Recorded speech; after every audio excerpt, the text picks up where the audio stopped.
So, 5k subscribers. Not bad.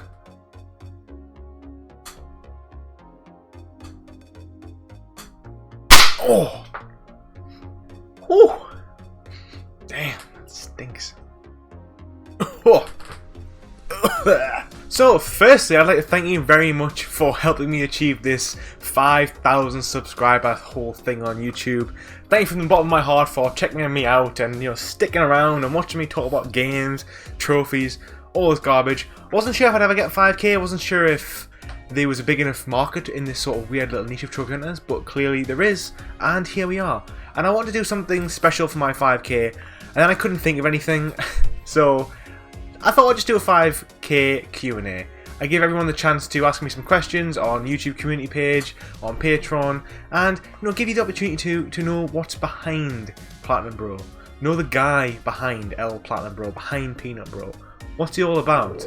What makes him tick? I mean, most of these questions are about gaming and trophy hunting, but nonetheless, let's still just jump straight in to the Q&A. There's quite a few questions. We may be here a while. I may be just delving in deep conversations about my life, and we'll just see how it goes. Most of the questions are fine. I'm going to read every question that I've been submitted. I did a little pre-vet just to make sure they weren't like overly abusive, and about half of them were abusive, half of them were fine, so I feel like we're good to go. Okay, so first things over to my Patreon. You guys get priority because you guys have been supporting me that little bit extra, so thank you guys for that. First up is Golden Fourth, who is also a mod on my channel, so double thank you to him. And his question is, what is my favourite section of the podcast? So for those who don't know, I have a Platinum podcast, the Platinum podcast, some would say, where we talk about games, trophy hunting, and all that malarkey. And we've had about, I think we've been on episode 26 now, and we've had about 15 guests. So it's pretty much, it was me and Joel initially, and now it's kind of evolved past pretty much always having someone to talk with, which is pretty cool. My favourite section, this is hard, because the podcast has gone through many different stages and many different evolutions and forms throughout its time. I probably would say I like the get to know your guest section, because that is when me and Joel, at a time, we had a little discussion and we made up all these questions, these quick rapid fire questions, and I like it because you get to know the guest really quickly. You throw a lot of information about them and you learn a lot about them in just a few words, and it's great for me as a host to actually hear it as well, because these are things I didn't know about these people either, because a lot of these people, these guests, I've only ever spoken to maybe 1 or 2 video calls first, or maybe a few only text messages, so it's good to get to know them on like a deeper level in terms of gaming anyway, because all the questions are around gaming and anime and nerd stuff. So I'd probably say that's my favourite part of the podcast. Oh, and he also asks as well, not to ignore that bit, is how does Joel keep sneaking into every episode of the podcast? I don't know at this point. He just kind of like slithers in like a snake. You know, I'm like, okay guys, so I'll be doing the podcast on Zoom, we do it on, and then every time I join the waiting room, he's just in the call already, just sort of there. Kind of can't tell him to leave, it's getting a bit uncomfortable. Okay, so next we have Robert Jamieson, another patron, thank you very much. He says, congrats on 5k, I'm looking to start making videos centered around trophy hunting since it's becoming a bit of a compulsion. So do you have any tips for streamlining the editing process when you have a lot of gameplay to sort through and limited time to do it in? Big fan of the channel. Oh, thank you very much, Robert. I mean, I know you're a big fan because you're a patron, but anyway. So, this is a good question. This is a very, very good question. And I don't want to go too deep into it because I actually want to make a video on this at some point. But what I would say is, you want to keep your videos pretty short and pretty snappy. So because of that, you don't need a lot of actual game footage. So what I usually do is, if I'm going to, for example, say, make a video on Ghost of Tsushima, what I would do is I would probably play it for about 2 hours. And then from that will be it, and I'll probably think, what do I want? Probably want some cinematics, I probably want a bit of gameplay and a bit of open world, and then I'll probably make it into smaller cuts. So what I usually do is I usually make my actual editing process of capturing footage between 20 and 30 minutes, not like a massive 4-hour video, because it just takes so long to cut through. So I would just say, firstly, you should be focusing on really concise content, like 4 to 10 minutes. So in that case, you only need, realistically, an hour of footage. My real tip would just be, keep it concise, 2 hours per game maximum, and just keep the topics, the actual videos short so you don't need as much content. Okay, next up is I Envy Goonie, and he says, where do you see yourself in a year's time from now, YouTube wise? And what, in your opinion, was your favourite video you've done? Now this is, I would say I haven't really looked at these questions. I know I've done a quick skim, but I haven't prepared any answers. I wanted to be off the cuff, more like grounded and like normal, like a normal person speaking. I don't know. I'm trying, as I've hit 5,000 subscribers, which is a massive, big milestone, I read that 90% of content creators don't actually hit 10,000 subscribers. Most people drop out at this point from like 5 to 10,000. This is when people start to drop, to falter, to hit walls, ceilings, where they've got to keep going through. I don't want to set a subscriber goal because I feel like, just like Instagram and all that stuff, if you get addicted to the numbers, it just doesn't really affect your mental health quite negatively, and also it's something that you don't have in your control. I don't have any in my control how many people subscribe to my channel. The only thing I can really focus on and control is the amount of videos that I put out there. So on that, my real goal is I want to do at least 2 videos a week for the rest of from now to August of next year. That is my goal, and to try and just keep making better content, keep learning to be a better editor.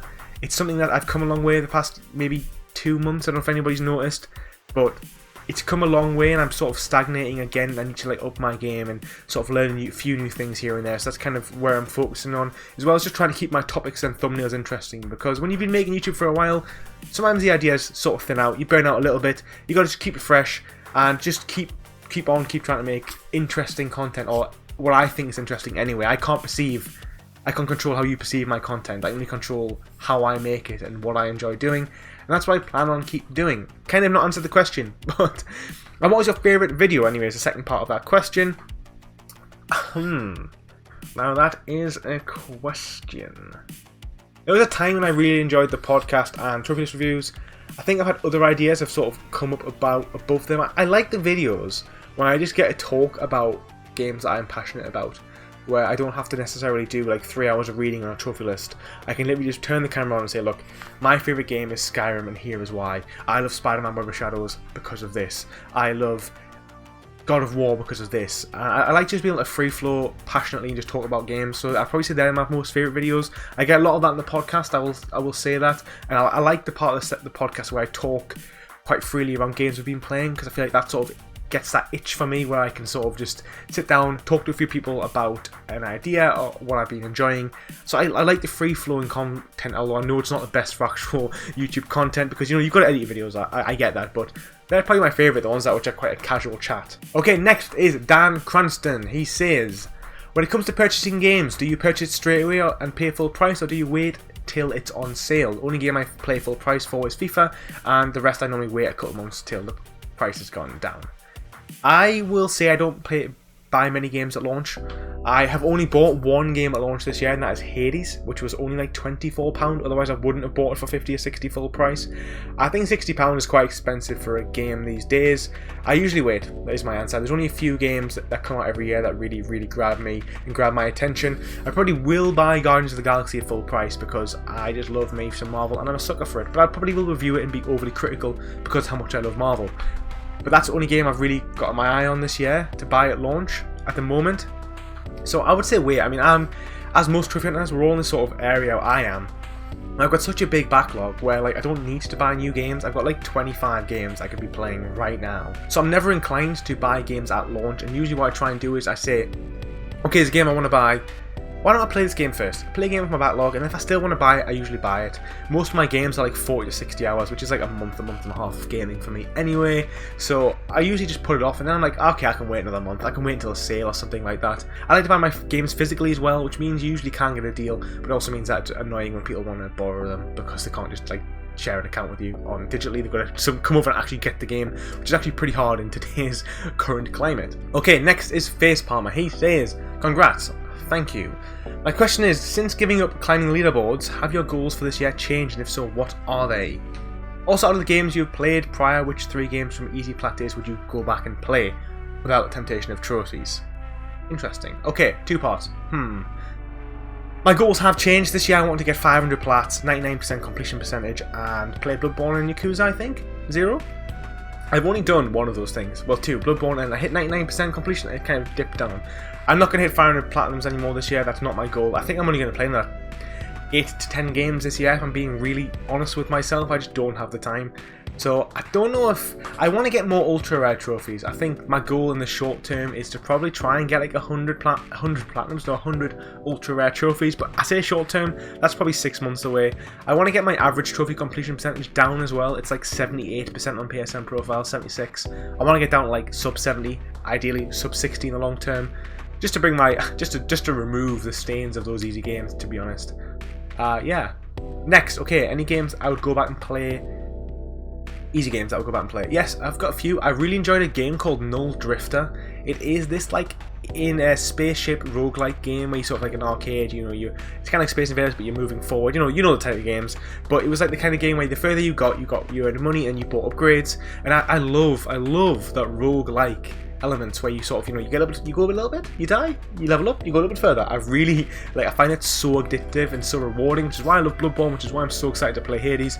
And I think I really enjoyed that game. I also, there's not a great deal I'd actually recommend, to be honest. A lot of them are pretty garbage. I did like Daggerhood. I thought it was a really good sort of like 2-bit platformer where you sort of like hop around. Other than that, I'd probably just recommend like Telltale games, to be honest, but they're not really easy, grubby games. But a lot of bad games, if I'm being honest. A lot of games I wouldn't recommend. Of the 200, 300 easy games I've got, I'd probably say I only recommend about 10 of them, to be honest with you. Not even that. I think I can only think of 2 I'd actually recommend. My name is Mayo, obviously, because my name is Mayo is such a meme. My name is Mayo 1 and 2. There you go. There's 4. Okay, my final question from Patreon is from Heather, and she asks, are there any games from early days of gaming that you want to see remastered or remade with trophy support? She then goes on to say, I would love Legend of Dragoon. Oh, one of my friends loved that game. Or Jitteru Man? The game was incredible and spent many hours playing it, although Master Mode was insane and I could never finish it. Okay, I don't know what the second game is. Yes, Spider-Man Web of Shadows. That game was on Xbox 360 and had achievements. On PlayStation 3 it did not have trophies, which is kind of annoying. It was not a hard trophy list, but it is one of my favourite games of all time, and also Oblivion. Now Oblivion had achievements on the Xbox 360 and not on the PlayStation 3, and it's annoying. If you have Game Pass, you can actually play Oblivion with achievements, so it's annoying. Well, it's not annoying because I'm probably going to get an Xbox, but if that was on PlayStation 3, and with trophies and on PlayStation Now, I know it won't be because Xbox own Bethesda now, but before then, I definitely would have jumped on that game because they're 2 games that I absolutely loved. I always forget about Oblivion. I'm always like, Skyrim's amazing, but actually I always forget about how much I loved Oblivion. Oblivion was such a beautiful, amazing game. So yeah, those 2. I mean, I would love to see either of those games remastered. I mean, I think I'd rather... I mean, I've had my Spider-Man game sort of urge itched a little bit. I would love to see it remastered, but it never would be because superhero games that came out like 10 years ago, they lose the licenses and then they kind of just get lost in time and space. But I would love to see a remaster of Oblivion. That would be unreal. So that moves me on from my Patreon to YouTube. Finally, I'll just say thank you guys for my Patreon. I really appreciate the support you've been giving me over the past. Some of you guys have been around for like 10 months at this point, which is insane. Crazy to think people actually like, you know, want to support me that much. Thank you guys so much. Obviously, thank you as a viewer if you're watching. You know, Patrons wouldn't be around if it wasn't for YouTubers. You're all so more important than I am. Okay, we're already on quite some time. This is going to take a while. This is going to be a longer video.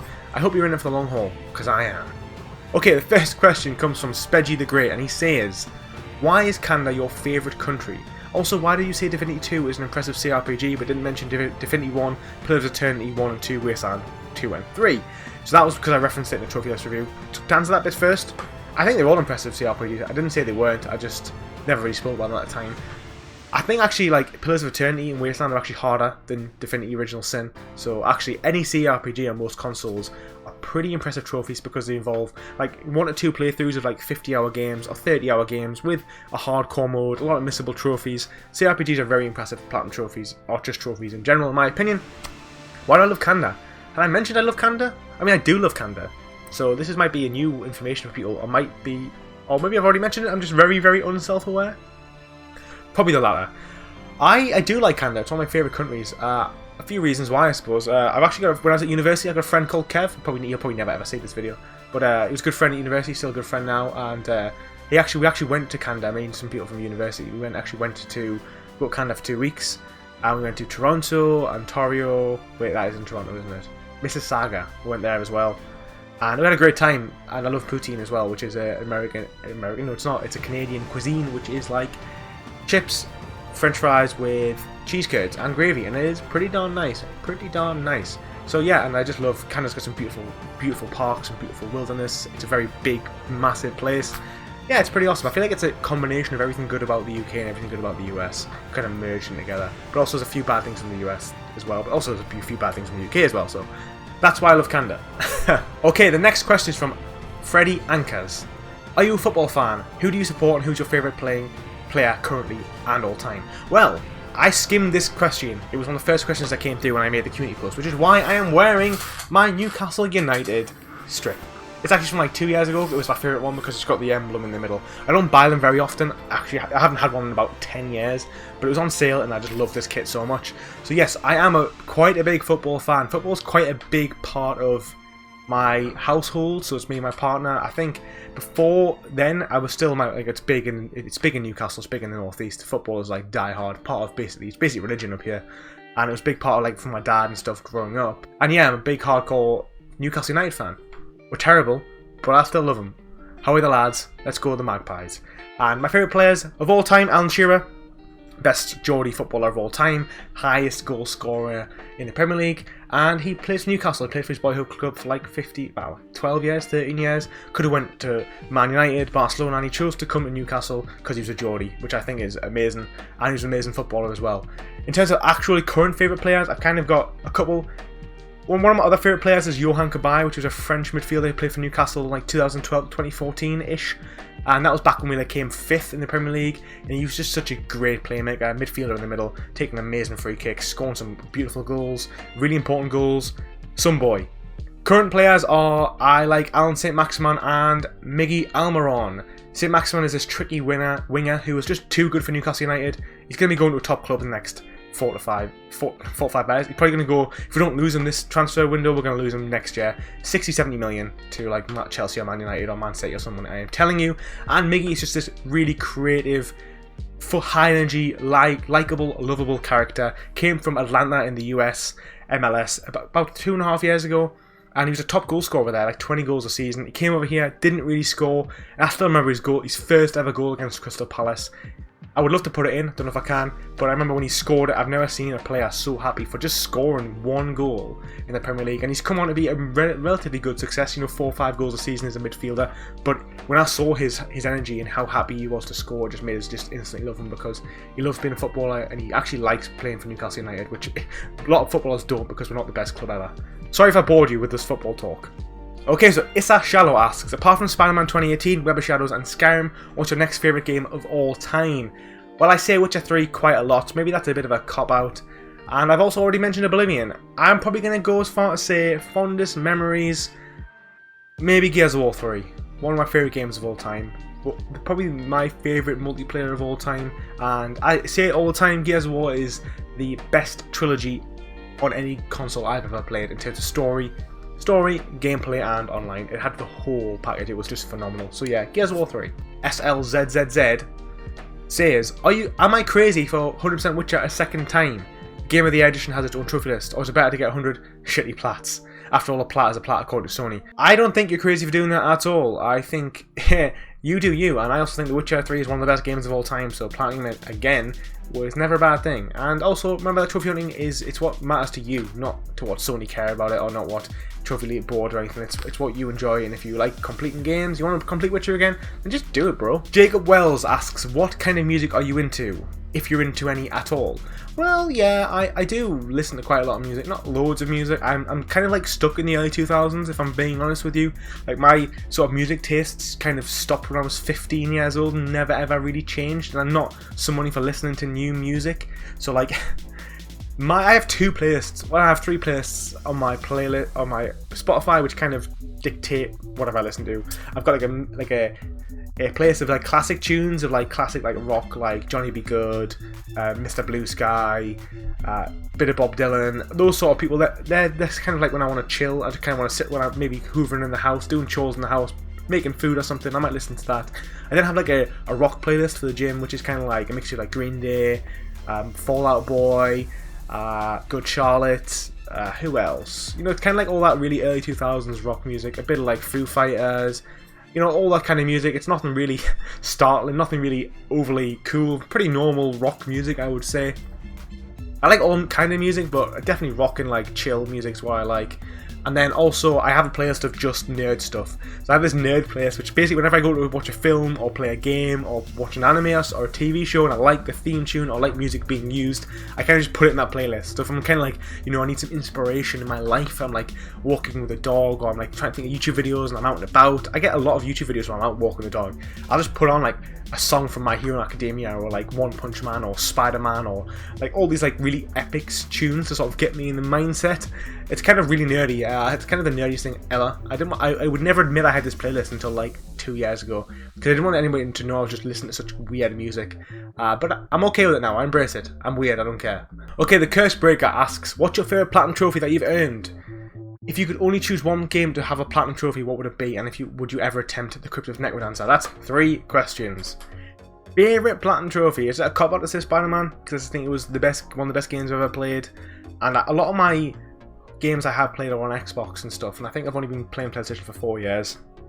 I've played about 100 full games. I did enjoy the platinum on God of War as well, but a lot of games that I might have platinumed before 2017 I played on the Xbox, and I maybe 100% a few games here and there, but I'd probably say God of War, Spider-Man. I just think there's such good trophy lists.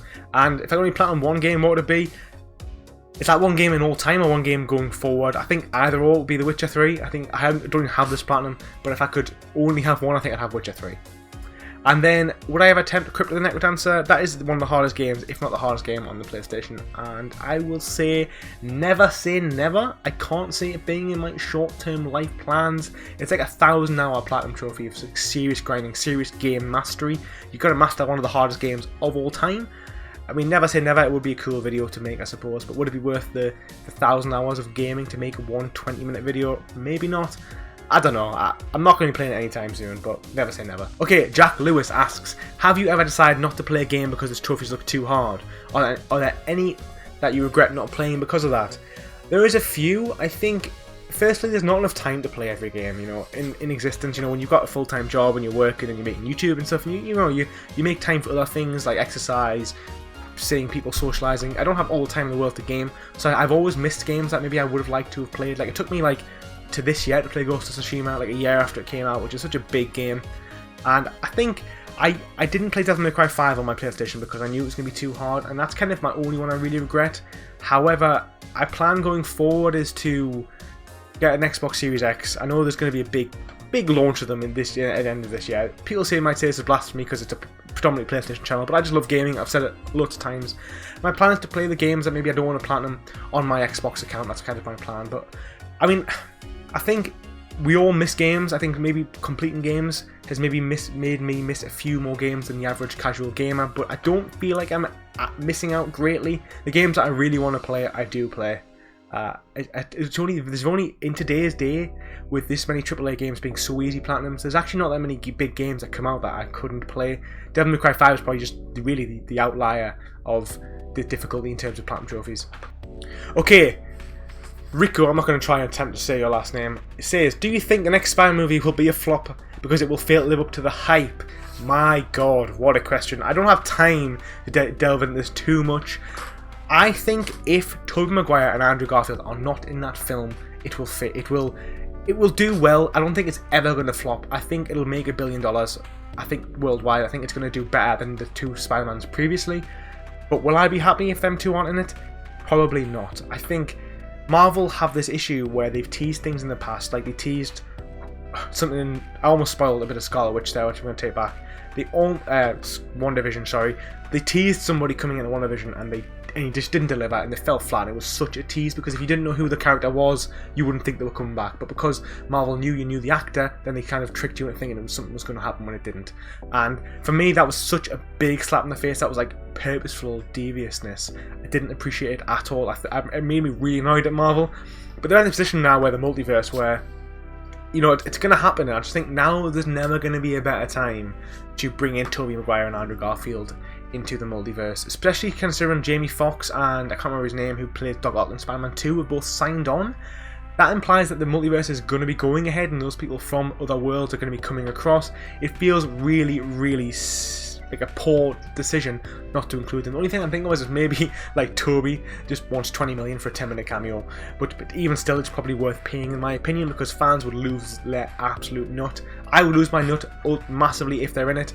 I mean, I'm trying to keep my expectations really low because I think although Disney make good Marvel films, they're only ever good. And Endgame and stuff was a combination of 20 films, and that was amazing. But the actual standalone films, in my opinion, most of them are just good. Like 8 out of 10s, have a really good time with them, but they're never like amazing. Spider-Man could be amazing, I have to say, but will it be? Time will tell, dude. Time will tell. I'm trying not to hold my breath. We still haven't had a trailer yet, and it's like due out in like 4 months or 5 months. Crazy. Okay, next, Big McQuill asks, do you see yourself ever going for very hard platinum trophies? If so, which ones would you like to plat? Never say never. You know, we're currently working on a platinum difficulty challenge in my Discord at the moment. I plan on getting to a 7 out of 10 difficulty, maybe 8, maybe 9, who knows, just depends on time. Yeah, I see myself going for some hard games. I definitely want to play a lot of Bloodborne, Soulsborne games. I've got my eye on Demon Souls, definitely on the PS5, and Sekiro. Definitely going to play both those games. I've got Mortal Shell coming up pretty soon. Now, these games aren't like 9 out of 10 games, they're like 7, 8 out of 10s. I'm not ready for a 9 out of 10 yet, I don't think. I think I need to sort of just play a lot of harder games, build up my resilience, and I'll play a few harder games. I'm playing games that I enjoy. There's loads of games I want to play, I just don't have time to play. A lot of games that are 3 or 4 out of 10 difficulties, pretty easy, but I want to play them. I'm here for the experience. I'm here to play the games I want to play. I don't know if I'm not going to commit to really hard games just because they're really hard. I do want to earn a few more ultra rare trophies, and I think a few of those are tied to harder games, so I might go for it then, but it just depends. I mean, I will play harder games when, not entirely sure, but there definitely will be 7 or 8 games out of 10 difficulty games at some point in my life, I can tell you that. What is one So again, Eric asks, what is one platinum trophy you wish you had in your collection? Witcher 3 or Skyrim, take your pick. Both games that are so important and special to me. I haven't played either of them on the PlayStation 4. I played them both on Xbox One, and I would love to platinum both of them, but they're both massive time sinks, like 200 hours, and I don't game loads at the moment. So it kind of be like, it would probably take me like 4 months, 5 months to finish one of those games, and it's kind of like, do I want to commit 4 months of my life to one platinum? I don't know, maybe. I'm probably going to do it at some point, just not this year, I don't think. Okay, next, Michael from PlayStation 3 Gaming Scotland asks, why did you start YouTube? Well, it was during lockdown. I had nothing to do on weekends and evenings, and I like to talk. If you haven't already noticed, I feel like I have a lot to say about random stuff, and nobody really wants to sit down and talk to me in real life for an hour about why I like a certain game. So here we are. Yeah, this is why you have me in this form, chatting garbage about games, because really, I also thought there was a bit of a niche in trophy hunting. I felt like when I started last year, there wasn't a lot of trophy hunter content. There was kind of like Mystic, LudiXP, Adam McDermott, who else? And then like Bad Drive, I did a lot of the easy games. I kind of felt like they all spoke, like Mystic in those kind of spoke about like the journey for a game, and I kind of felt like you had like Bad Drive talking about the easy games. I kind of felt like there was a missing space, which was kind of like topics about trophy hunting and like gaming and a very specific part of it. And I felt like Game Ranks did a lot of stuff like hardest achievements of all time. Every now and then they would like sort of filter in a trophy topic, and it would do okay. PlayStation Access did a lot of that. Like Rob from PlayStation Access did a lot of like certain stages of a platinum and stuff. And I always felt they were really good ideas, and I just felt like they never really capitalized on them. I felt like that was kind of the market I wanted to go for, like topics around trophy hunting, around us as a niche gamers. And I feel like it's worked out quite well, you know, 5,000 subs, can't really complain. Okay, Zach Roberts says, you and your gaming have evolved a lot, from cheap plats to Bloodborne, shows huge progression. Why, thank you. How do you feel you've changed as a gamer since you started your channel? Interesting.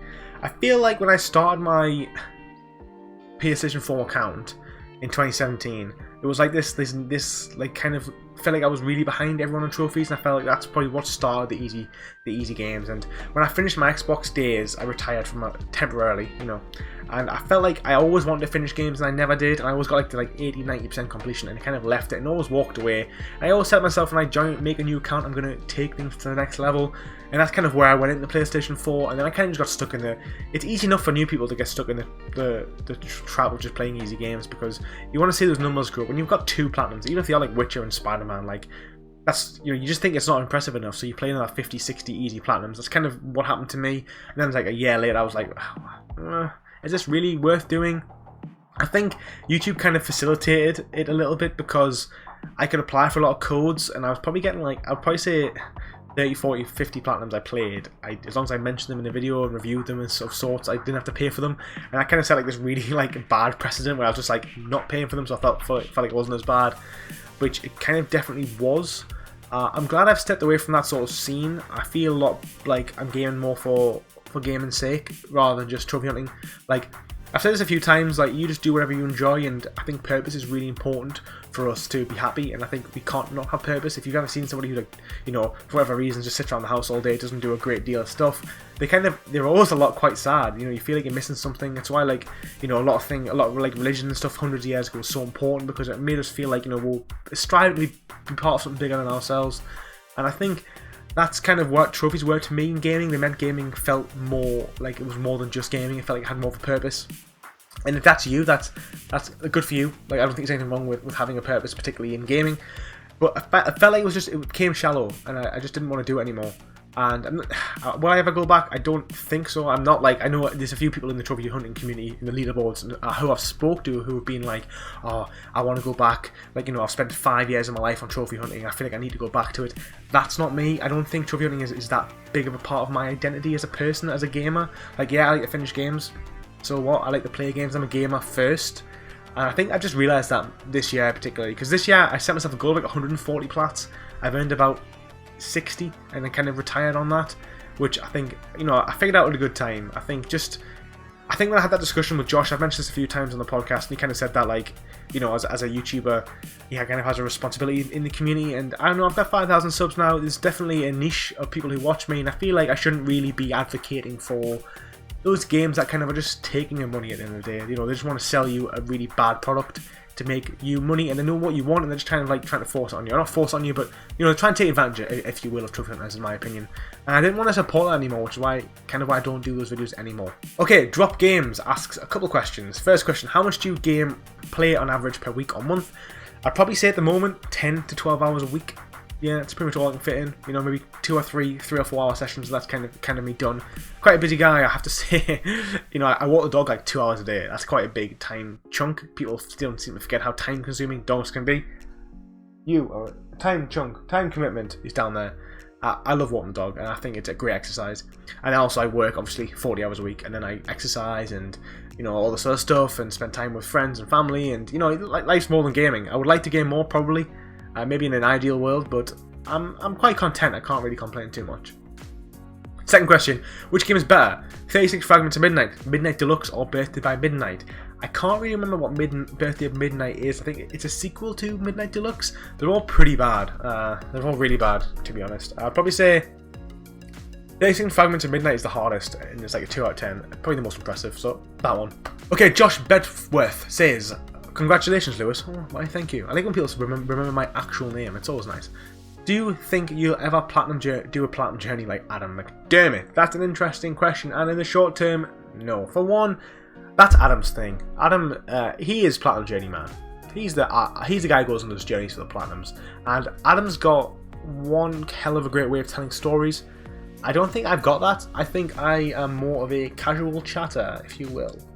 I don't think I've got the capacity to tell like really epic stories. I feel like Adam's videos always feel so epic that I feel like they take you on a proper journey, that they have an exact beginning, middle, and end.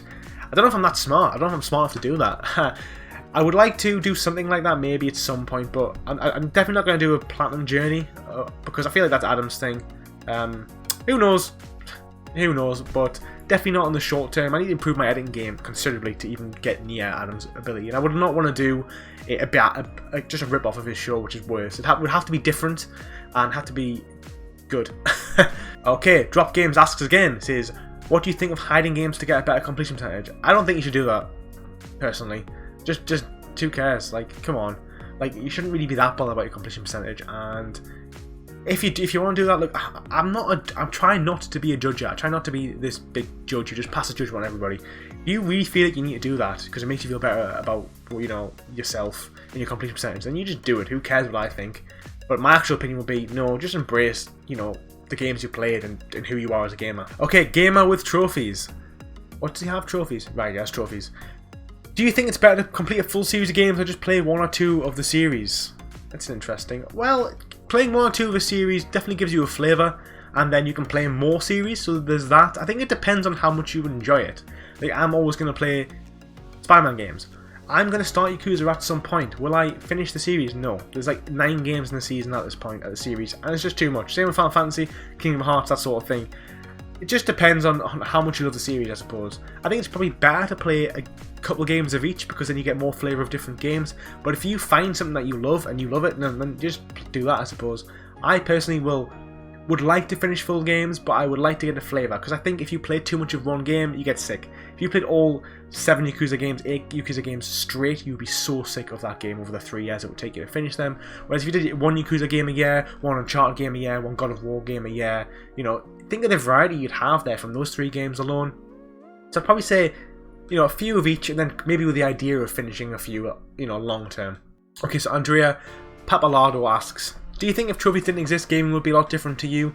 Or maybe that you wouldn't be passionate about it at all? I believe sometimes trophies ruin the game experience for me, but at the same time, I don't know if I would still play so many games if they weren't there.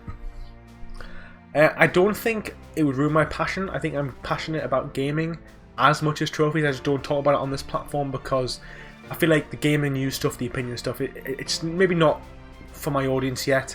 I'm probably more passionate about gaming than I am about trophies, to be honest. I love gaming, I love the medium that is gaming. I think it can provide so much entertainment to so many different people. So yeah, I definitely would still love it and be as passionate about it. I wouldn't probably be on PlayStation. I don't know if I would be. I'd probably have both consoles and play. Like, I play a lot of my games on PlayStation because of the trophies. Like, for example, there's a lot of third-party games that I would have never sold my Xbox if it wasn't for trophies. I would have just had both. Definitely would have got PlayStation because of Spider-Man, Uncharted, God of War, but I would have just played them on whatever platform I could buy them on. So it definitely would have changed in that way. I think trophies are really good for completionists. I don't think I would finish as many games without the completionist because it's hard because without trophies, the completion percentages, what is required for completion in a game is always a lot lower because, if you were to play Uncharted 4 without trophies, all you'd have to do is do the collectibles and finish the game, and essentially you've completed the game. Whereas the trophies require you to play it on different difficulties, do missables, do a speed run. So I think the trophies actually add more direction, clarity, and sometimes, well, they add more requirements to 100% a game in most cases.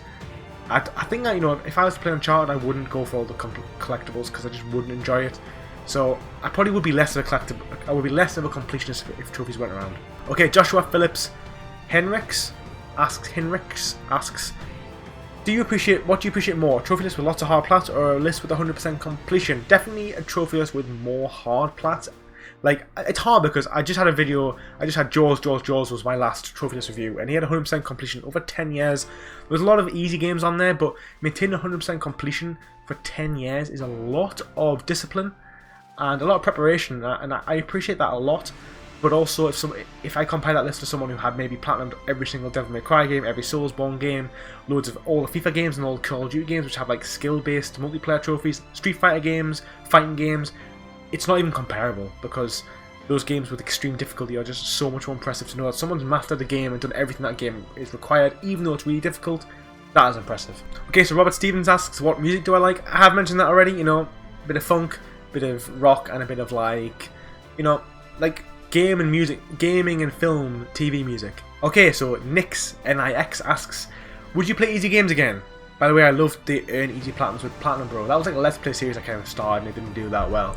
Or maybe if I do live streams, that'll fill the void for you. There, maybe. I'm working on that. Never say never. Like, I'm not like that repulsed by them that much. I'll play easy games that are like Telltale games that are actual, like their aim is to sell you a good experience, not to take advantage of you for wanting to earn trophies, which is what a lot of the smaller developers actually do. Well, the smaller publishers do, sorry. The developers actually want to make good indie games, but that's the thing with a lot of like those easy platinums is a lot of them are just such low budget games. Should they really be on the PlayStation? Do we really want the PlayStation to be a marketplace full of like 80-90% garbage games like that you can buy, you can make on your play on a mobile phone? That's really not what I want personally. But here we are anyway. I can't see myself going on my account back to easy games unless it's like for a joke or there's a good one that comes out or something. Yeah, will I ever make a meme account where I just platinum loads of games as a meme? Maybe. But not on my account, no.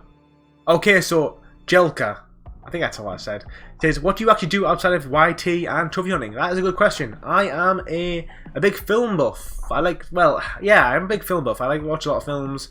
I like to watch a lot of TV stuff. I read a few books here and there. I like to exercise. I like to hike. So me and Dexo, who's down here, we like to walk all the time. We go on like hikes, probably a couple times a month. We go on like a 3-4 hour hike. I did a big walk on Hadrian's Wall a couple of weeks ago, which was disgustingly hard. It was like 30 kilometers. He didn't come for that one because it was just too far for a dog. But I like to hike. I like to exercise. I like the outside. I don't get to go out as much as I would like. But yeah, I'm pretty normal, to be honest. I like things that normal people like.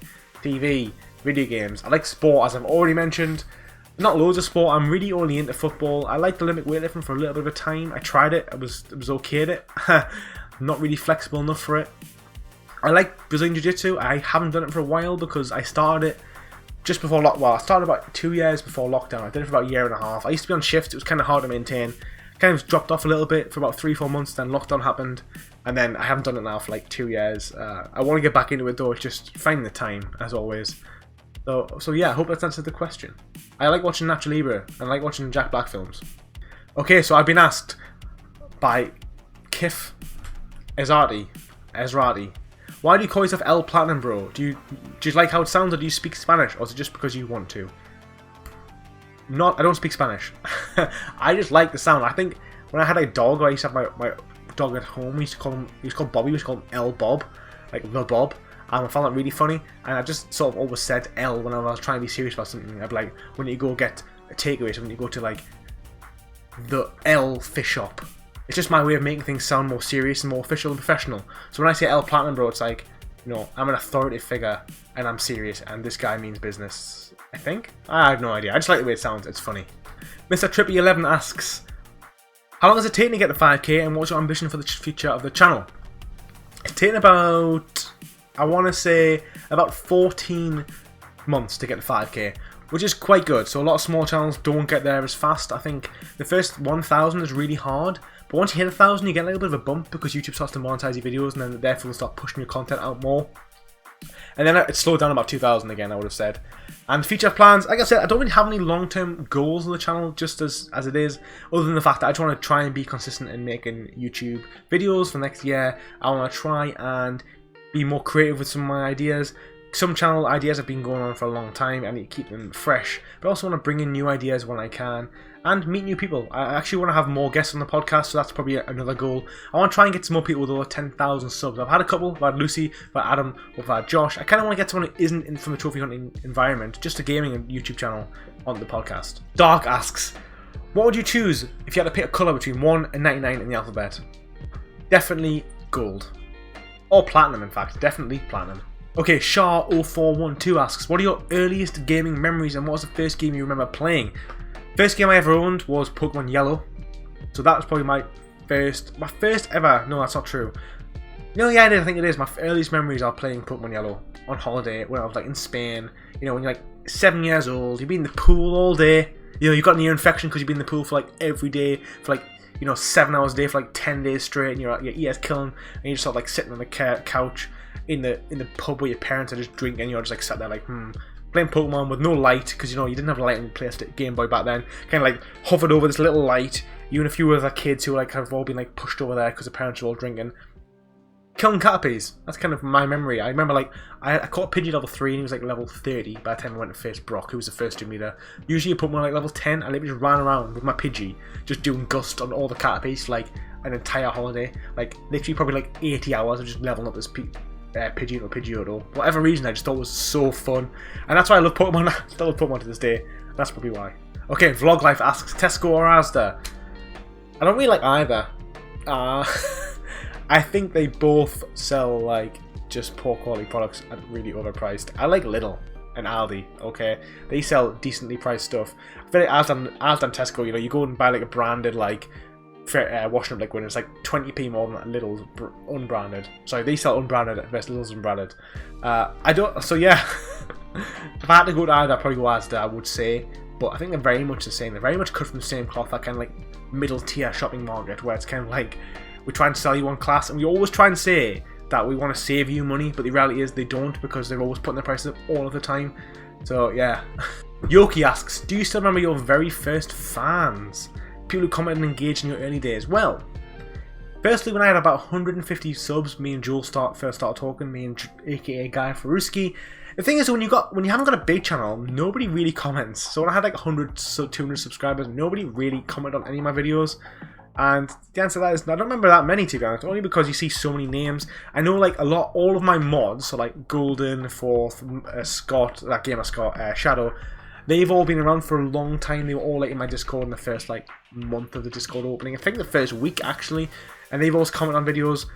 I know Vaultboy Steve's been around quite a long time. I do see a few names here and there that kind of like do pop up quite a lot, and I do appreciate it. But from the very old days, I mean, if you are still watching from like being like 200, 300 subscribers, I would love to know, because sometimes people who were around then just have sort of vanished off the face of the earth because for whatever reason, even though my content was terrible back then, they've kind of left now, even though my content's the best it's ever been. But here we are. Campbell Ottercoco asks, do you ever go back to Platinum games on older consoles like PlayStation 3 or Vita, or do you strictly play PS5 and PS4? Well, yes. I'm right now playing Lord of the Rings War in the North, which is a PlayStation 3 game. I've got loads of PlayStation 3 games at the very top of my shelf. I've got about 12 of them that I bought when I got my PS3 out from under the bed. And I want to play them all. I think I've platinumed about 4 of them. I want to platinum them all again. There's some great games on PlayStation 3 that I've missed or I wanted to revisit. And PlayStation Vita, I think I am done with the Vita, to be honest. I think the only game I actually want to go back and play is Persona 4. But it's like a 200-hour grind. And the thing about the Vita is, the loading times are just so bad, they're so long. I just don't know if I can handle like a 200-hour game. You're looking at 50 hours loading screens. It's so much. It's just nah. I might play a Lego superhero game on it, maybe. I'm gonna keep it for when I go on holiday. I think that's the only time I'm really gonna play it is when I have to travel for like longer than 4 or 5 hours. Okay, Weasel329 says, my question is, who's your biggest inspiration in the trophy hunting community? Adam McDermott, LudiXP, etc. Them two, definitely. I've had quite a few over my time, so my best mentor, I'm going to say, give a shout out, is actually Josh from the Platinum Trophy. I've known Josh for a long time because I actually found him because I wanted to use the name The Platinum Trophy. So I searched the Platinum Trophy channels and I found him. He had about 1,000 subs at the time. And actually, I'm glad I chose PlatinumBro. I love the name PlatinumBro. I really, really just think it's such a clever name now. I hated it at the time. I thought it was a bit weird, but it's kind of really grown on me. So I've watched Josh for a long time. I think in the early days, I used to really imitate quite a lot of his content quite early on. And he kind of reached out. I reached out to him, I think, and we kind of spoke a lot. And he's given me loads of advice on like how to make like good thumbnails, structuring ideas, just like help me with like handling some of the weird things that happen on YouTube, like hateful comments and stuff. Like weird things happen to you on YouTube, but you just kind of don't get told how to handle. And he's definitely helped me a lot with that. So I definitely look up to him quite a lot. And then Adam and Lucy both have done such creative videos in the past. Like Adam's like Platinum Trophy show, you know, if you watched it, you know how well edited it is. There's so much work goes into it, and it's just it's really impressive to see. And then Lucy as well, she's done loads of video topics over the years. You know, Locking It Down with Lucy was really quite a big inspiration as well, because she started that kind of like a couple of weeks after I'd actually started my YouTube channel. So I kind of like watched it and like, you know, watched her a lot, learned a lot about how she interacts with people and her personality. It's you can't imitate it, but you can definitely like learn how people behave in a positive way and take off. You see, watch them and say, that's what they're doing positive. That's kind of what I need to do as well if I want to be successful on YouTube. Other than that, I've learned a lot from lots of different other people as well, a lot of bigger channels as well. But trophy hunting wise, it's probably just them 3, to be honest, that I've actually learned the most from. Okay, MK asks, have you or will you ever platinum a Yakuza game? I haven't platinumed any. I want to platinum Yakuza 0. It's on my, it's actually on my console. It was one of my goals for 2021. Am I going to do it now? I don't think so. You know, Hades is coming out. It's out today. It hasn't arrived. So I haven't got it yet, but Hades is out, which is like 100-hour platinum. I've got a few other games I really want to play this year. I don't know if I'm going to have time to play it. I might start it just before the end of the year. But I do want to play them. It's something I want to get on board with. I might maybe play them on the Xbox, because I won't feel as encouraged to go 100% if I just play them on the Xbox. I can just kind of get through them in 30 hours and move on to the next game. But it's definitely a series that's caught my eye a lot as of late. Okay, next we have Esh95. What is your opinion on hidden trophies? Do they influence your opinion on someone's list? And do you have a set account for games you don't want to complete or platinum? If so, what games are on that account? Firstly, I don't think you should hide anything about your life. Just be honest. You know, if I was reviewing a trophy list and you're hiding it, I probably would want to know what they are. But also, you know, you do you. If you're hidden them, you've hidden them for a reason. I mean, but also you'll never have full, you know, you'll always face scrutiny. You'll always have that over you. Like, you know, you may have a good list, but you've got hidden trophies. So you'll always have it over you. So just don't hide them, I would say. Also, do I have a second account? Not really. I have a second account for my US games I used to buy, but I don't play anything on them. I literally just play my games on my main account on LouisWilgo93. I don't have any secondary account. Yeah, I don't play games that I don't plan on finishing anymore, to be honest. Like, I usually just do my research, and if I know it's a game I want to play, I'm going to play it. Most games are beatable, so I usually just try and do it that way. But, you know, I do have my old account on my Xbox, LouisDude123, which is definitely something going forward long term. I'm going to try and play a lot of games on that one when I get my Xbox Series X eventually. Okay, next, Wooly Games from the Discord asks, Are you going to complete all the games 1 out of 10 difficulty? He's referring to our Platinum difficulty challenge where you play a game starting at 1 out of 10, then 2 out of 10, all the way to 10 out of 10 difficulty in theory. Joe will be so proud, and are you staying away from the grubby games full time now? So firstly, yes, I'm staying away from the grubby games. I have no intention of playing any more of those anytime soon. Am I going to finish all the games? Probably not. So I have planned up to 7 out of 10. I think 7 out of 10 is probably where I might bow out. Bear in mind the competition only lasts until the end of November, so I've only got like 2.5 months left. And I'm only on my 3rd game. Some people are on their 8th game already. That's not me. Like 2 weeks later on the 8th game, which is crazy. So I don't think I got the time to get that far, unfortunately, because the competition is going to end. It's not going to run forever, so I probably won't have time, and I don't think I've got the capacity to do a 9 out of 10 anyway at the moment. I could probably do an 8. I think I could do an 8, but 9, damn. Okay, Joel, the co-host, asks me a couple of questions. Firstly, when are you going to get rid of that Guy Fruski guy and get a decent co-host on the podcast? That is a very good point. I'm actually hiring for a co-host. If you would like to replace him, let me know down below, and we'll just kick him out. And he then asks, if you could choose between Spider-Man powers or a billionaire, what colour of your Spider-Man suit would it be? Yeah, it's true. I'd probably go like silver. Silver's cool, right? Silver and like black. That's pretty cool. Okay, so Zedai asks, when are we going to have our next podcast together? And we should definitely get on Guy Fruski's anime podcast. That is true. Zedai was on my podcast about 4 months ago now. Yeah, we should definitely come on and talk about anime. Definitely. Hit Joel up about that one. He's looking for guests. And then, what do I think about the GTA Trilogy Remastered? It's pretty good. Pretty cool. I think I'll probably only play San Andreas and Vice City. It depends on how good of a remaster it is. Because bear in mind, these games have already been remastered. If it's going to be a remake, then sign me up for that shit. If it's just going to be a remaster as in just 1080p or 4K, nah. I just think the games are good in principle, but the mechanics are so old now. They're all PS2 games. I know nothing about these games, just to clarify. I have no idea what level of remaster it's going to be. I think it's just rumour right now anyway. But I'm not bothered about remaster. Nah, if it's a remake, then sign me up. But okay, Edgeless Space 71 says, do you get discouraged to play extremely long games like The Witcher or Persona 5 because of how long they are? Yes. Is the answer to that one. Yeah, I kind of, anything that's over 100 hours is kind of off-putting now. Because I only play 10 hours a week, it's kind of like, do I want to spend 10 weeks on a game, or do I want to play a couple of smaller games? That's not necessarily a trophy hunting problem. I think that's an adult problem with not having enough time to actually play the games we want to play. And I think that's definitely a real life problem. Yeah, it does put me off quite a lot. Okay, so Crimson Zero, who is Major Black Rose, I should say, who's actually helped me out on the Discord, so thank you very much for that, dude, says, when it comes to people like myself who don't create alt accounts for trophy hunting and just stick with their accounts, would you class them as trophy hunters, or would you be like the majority of trophy hunting community and say that if you can't create an alt account to hunt trophies, then you aren't serious about it and are fake trophy hunters, as well as explaining your reasoning? I don't think there's fake trophy hunters at all. I would never say that.